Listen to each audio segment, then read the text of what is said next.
When will we get Bond 26? And who'll direct it? I think it's a good question everyone wants to know. And with Barbara Broccoli's comments a little while back, some people are concerned. It's like the comments she made raised more questions than answered them. Nobody's in the running, is what she said to Variety magazine. We're working out where to go with them. We're talking that through. There isn't a script, and we can't come up with one until we decide how we're going to approach the next film. Because really, it's a reinvention of Bond. We're reinventing who he is, and that takes time. I'd say the filming is at least 2 years away. And that makes sense. Ever since No Time to Die and that media hype dissipated, there has been nothing.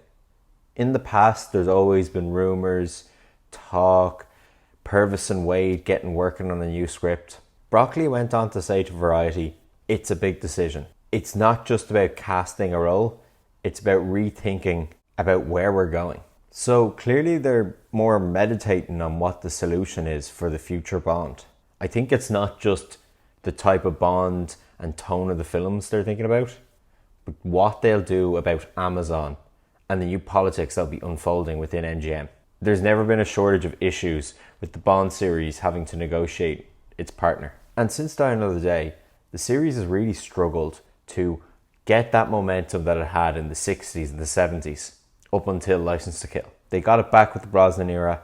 It looked promising for a tiny bit with Craig and it stopped. I hate to think it, but it's possible that Eon has lost the skill set and motivation to make the movies in 2 year intervals now. It's no mean feat to get a script, production, casting, all that together. But over 2 years is a long way away. The hunt for Bond is a challenge. They've done it quickly in the past before. But I think it's not just Bond is what's concerning them. There might be internal motivation, struggles to figure out this landscape with Amazon. Also, cinema as a whole. You definitely get the feeling though, if they really wanted to, a year from now they could have cameras rolling on the next Bond film. And so I was out the other night and someone asked me, how is it over 2 years away? Are they just not bothered? And I think there could be something else going on.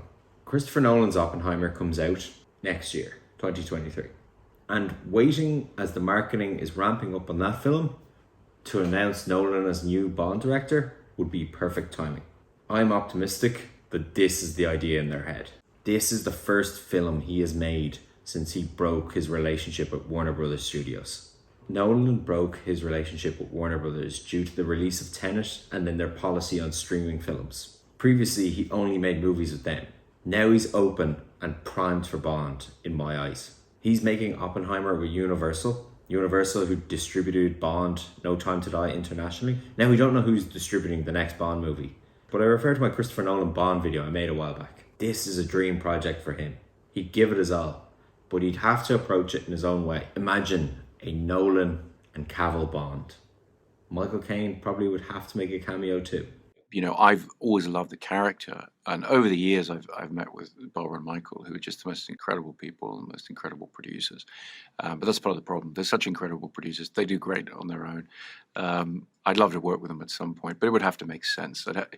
I put it this way. Somebody asked me this question recently. I said I'd have to be needed. You know, I mean, you can't. There's no point in turning up to just say action and cut. And I think they've got a really good thing going, and I love going to watch those movies. Yeah. I mean, do you have it in your mind, if and when that opportunity came about, like what you would want to do with a character that hasn't been done? Oh, absolutely. You know, I put myself to sleep at night for the last 40 years trying to figure that out. But as you do as a filmmaker, you always think about other people's movies, how much better you would make them.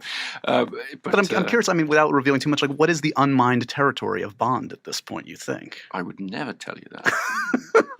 Those are the only cards I hold. Oh, it's the only chance I have of scoring the gig is Okay. to, you know, imply that I have some extraordinary thing that nobody else has thought of. The real question, I think, is, are Eon reluctant to deal with a director of that size? They just about worked with Sam Mendes for 2 films. The Danny Boyle relationship didn't go well. And I wonder, are they sort of concerned inside of Eon about how they can manage a director of that size and influence? Does it become less of an Eon film and more of a Christopher Nolan film? Amazon, the new Bond actor, the new tone of the series. They're probably calculating how they can manage all this into the future. And that's probably why it's going to take over 2 years for them to start shooting Bond 26. Thanks for watching. If you like this video, shoot the like button and subscribe. Alan Carroll will return.